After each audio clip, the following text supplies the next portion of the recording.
ये बड़ी खबर है, चांदी के दाम में 17,000 रुपए की गिरावट आई है। बजट भाषण पेश होने के पहले ये बड़ी खबर आ रही है। 17,000 रुपए प्रति किलो चांदी के दाम गिरे और सोने के दाम 9,000 रुपए गिरे हैं। ये गिरावट के साथ बाजार खुला है। इसका क्या मतलब है ये भी समझेंगे। मेरे साथ सुनील गर्ग साहब है। गर्ग साहब, हालांकि आप टैक्स एक्सपर्ट है, लेकिन इसका क्या मतलब है? बजट के पहले दाम गिरना, क्या इसको जोड़ के देखना चाहिए? नहीं सुमित, मुझे ऐसा लगता है कि चांदी और सोने में जो एकदम तेजी आई थी उसके बाद ये करेक्शन का फेज है। ओवरऑल मार्केट में हो क्या रहा है कि सोने के जो दाम बढ़ रहे हैं उसका कारण है कि सेंट्रल बैंक सोना खरीद रहे हैं।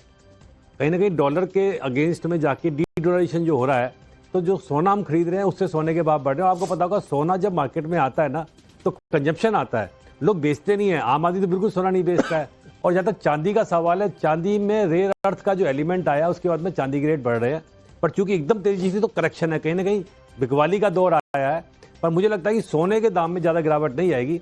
चांदी में जितनी तेजी आई है मुझे लगता है कि उसमें गिरावट का दौर रह सकता है। निफ्टी और सेंसेक्स भी आज संडे होने के बावजूद भी मार्केट खुला हुआ है, उसमें भी गिरावट देखी गई है। रेड में देखा जा रहा है। आकर्ष दिख रहे हैं मुझे स्टूडियो में, हमारे फाइनेंशियल एक्सपर्ट। आकर्ष, क्या मतलब है इसका, बजट भाषण के पहले रेड में मार्केट का खुलना?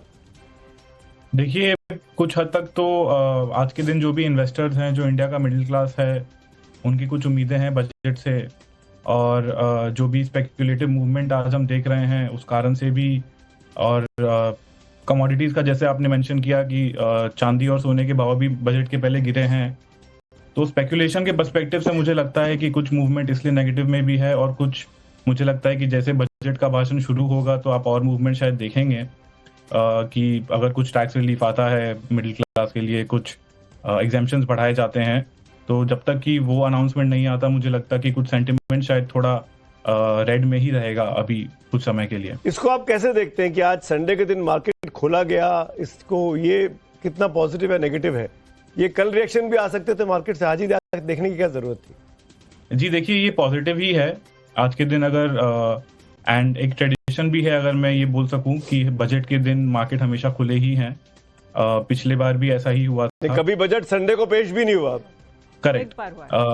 तो इसमें भी क्या है कि देखिए, बहुत सिंपल सा है कि आज के दिन मार्केट खुलने से अपने को एक सेंटिमेंट का आइडिया भी लगता है कि मैं आपको रोक रहा हूँ आकर्ष। एक और बड़ी खबर आ रही है, एक बजट का काउंटडाउन चल रहा है, दूसरी तरफ अमेरिका से एक बड़ी खबर आई है जिसका हमारी इकोनॉमी पर बड़ा असर पड़ सकता है। डोनाल्ड ट्रंप का बड़ा बयान आया है, भारत ईरान से नहीं वेनेजुएला से तेल खरीदेगा, ट्रंप ने कहा है। ये ट्रंप ने वॉशिंगटन डीसी से फ्लोरिडा जाते समय ये बड़ी बात कही है कि भारत अब ईरान से नहीं वेनेजुएला से तेल खरीदेगा।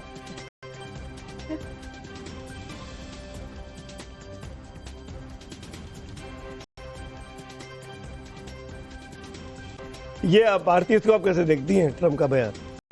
सुमित, इनफैक्ट ईरान से हम लोग बहुत ज़्यादा तेल नहीं खरीद रहे थे। इनफैक्ट कई सालों से ईरान से जो हमारे इंपोर्ट्स थे ईरान के, उसमें काफ़ी डिक्लाइन आ गया था। इस वक्त जो मेन मुद्दा था, ट्रंप की जो मेन परेशानी थी वो ये थी कि हम रशिया से बहुत ज़्यादा ऑयल हम लोगों ने खरीदा पिछले 4-5 साल में, और उसमें भी हम कटौती कर रहे हैं। और वो डेफिनेटली ये चाहते हैं कि चूंकि अब वेनेजुएला के ऑयल रिसोर्सेज पे अमेरिका का कब्जा है, और बहुत ही पहले जिस तरह से चोरी छुपे करते थे अमेरिकन्स, इस बार तो ब्रेजनली किया है, ओपनली किया है कि वेनेजुएला के रिसोर्सेज पे कंट्रोल लिया है मदुरो को किडनैप करने के बाद। तो अभी ऑब्वियसली वो अपनी टर्म्स रख रहे हैं कि हम वेनेजुएला से ऑयल खरीदेंगे। ईरान, मुझे नहीं लगता है कि हमारे लिए उतनी कोई बड़ी परेशानी थी। ईरान हमारा सबसे बड़ा एक्सपोर्टर नहीं था तेल का। लेकिन हाँ, इसका ये मतलब हम निकाल सकते हैं कि रशिया से हम बिल्कुल डीलिंक हो जाएंगे ऑयल में। क्या हम वो करेंगे? क्योंकि अभी तक हम लोगों ने ऐसा कुछ किया है, रिडक्शन किया है, बहुत हद तक रिडक्शन की है। क्या हम कंप्लीटली रशियन ऑयल खरीदना बंद करेंगे? वो प्राइम मिनिस्टर मोदी और उनकी कैबिनेट ही डिसाइड करेगी। लेकिन ये बहुत क्लियर है कि प्रेसिडेंट ट्रंप नहीं चाहते हैं कि हम ये एक और बड़ी खबर है, सोना चांदी में लोअर सर्किट लग गया है। सोना चांदी का दाम इतने गिरेंगे, लोअर सर्किट लग गया है इस वक्त। ये बड़ी खबर है। ये इसको कैसे देखना चाहिए, तो एक्सपर्ट्स बताएंगे कि ये कितना नेगेटिव है या कितना पॉजिटिव है आने वाले वक्त के लिए, लेकिन कुल मिलाकर सोने चांदी के दामों में भारी उछाल जो हुआ था उसमें आज गिरावट देखी गई है और अब इसमें लोअर सर्किट लग गया है। चांदी करीब 17,000 रुपए गिरी है, सोना करीब 9,000 के आसपास गिरा है और फिलहाल निफ्टी और सेंसेक्स जो आज संडे होने के बावजूद भी खुले हैं वहां पर भी गिरावट देखी गई है। मार्केट रेट्स में है, लाल रंग में देखे जा रहे हैं और अब ये लोअर सर्किट की भी खबर आ रही है। अभी एक और खबर आई है कि अभी हल्का सा सुधार निफ्टी और सेंसेक्स में देखा गया है, अब ग्रीन में जाते हुए मार्केट दिखाई दे रहे हैं। आपके सामने स्क्रीन पर हम आपको लाइव अपडेट्स भी शेयर मार्केट का देते जा रहे हैं। संडे है लेकिन शेयर मार्केट आज काम कर रहा है, बहुत बड़े लोग उसको बड़ी इत्मीनान से देखना चाह रहे हैं कि आखिरकार वहां क्या चल रहा है। अब चलूंगा एक बार वाराणसी, इसके पहले कि हम बजट भाषण की और बारीकियों को समझे। मेरी सहयोगी ज्योति मिश्रा वहां मौजूद है बनारस के स्टेशन के बाहर, कुछ जानकार भी उनके साथ मुझे दिखाई दे रहे हैं। ज्योति, ओवर टू यू।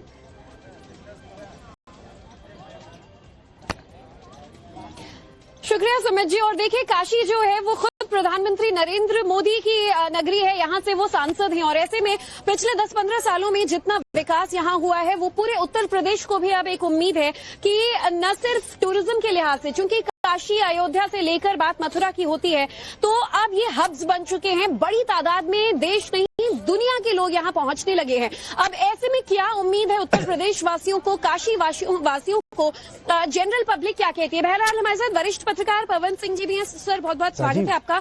और बीएचयू इकोनॉमिक डिपार्टमेंट से हमारे साथ वंदना श्रीवास्तव जी भी हैं, आपका भी बहुत बहुत शुक्रिया। सर, जितना हम बनारस का विकास देख रहे हैं, समझ रहे हैं, और साथ ही उत्तर प्रदेश सामान्य वर्ग जो है वो आज निर्मला जी से इस बजट में क्या चाहेगा? निश्चित ही बनारस में तो प्रधानमंत्री जी का संसदीय क्षेत्र होने के नाते इंफ्रास्ट्रक्चर से लेकर दूसरी चीजों पे काफी काम हुआ है। आसपास के जो सटे हुए जनपद हैं उनकी भी कनेक्टिविटी से लेकर के दूसरे सेक्टर पे काम हो रहा है। ये चूंकि पूर्वांचल का इलाका है और काफी बड़ी जनसंख्या यहाँ पे कृषि पे बेस्ड है, तो अब की बार के जो इनके बजट में एग्रीकल्चर इंफ्रास्ट्रक्चर पे भी थोड़ा ध्यान दिया जाए। कोरोना काल में इन्होंने एग्रीकल्चर इंफ्रास्ट्रक्चर फंड के लिए जो है एक लंबी रकम की थी, लाखों करोड़ रुपए में, लेकिन उसका मतलब 0% भी अगर कहा जाए तो पूर्वांचल की तरफ नहीं आया है। यहाँ पे लोगों की जागरूकता ठीक है सर, मैं आऊंगी वापस आपके पास पूर्वांचल के लिए, और एक एग्रीकल्चर बजट की वो मांग कर रहे हैं कि उस पर ज्यादा फोकस यहाँ के हिसाब से किया जाना चाहिए। ठीक है, मैं आता हूँ आपके पास ज्योति, हम लौटेंगे। बड़ी खबर आ रही है, सोने और चांदी के दाम में भारी गिरावट देखी गई है। इस वक्त ये बड़ी खबर है, चांदी के दाम में 17,000 रुपए की गिरावट आई है।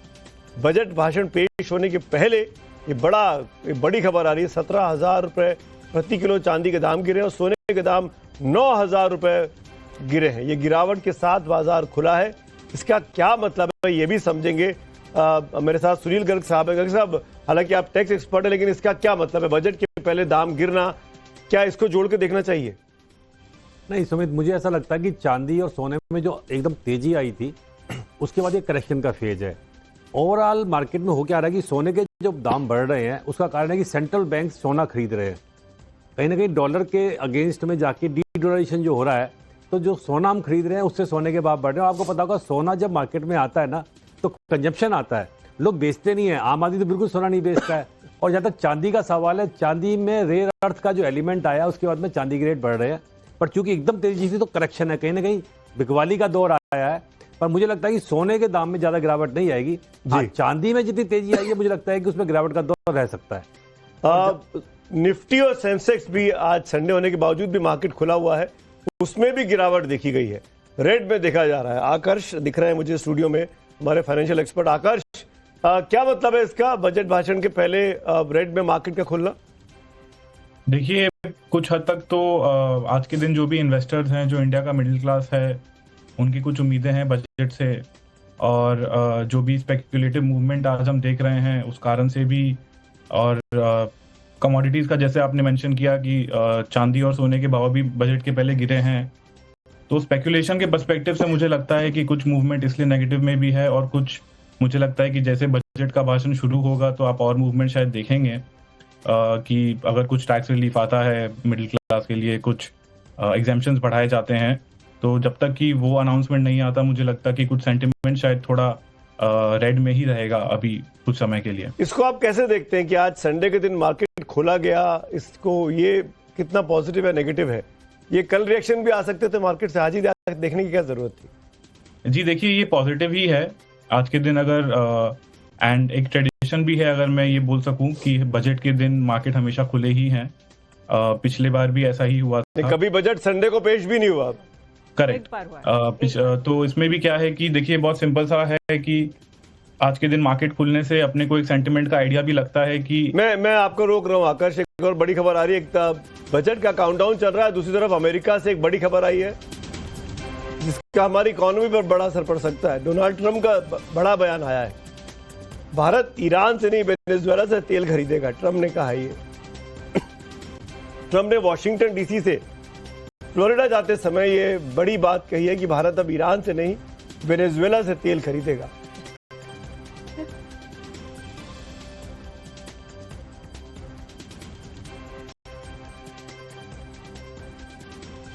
ये आप भारतीय इसको आप कैसे देखती हैं ट्रंप का बयान?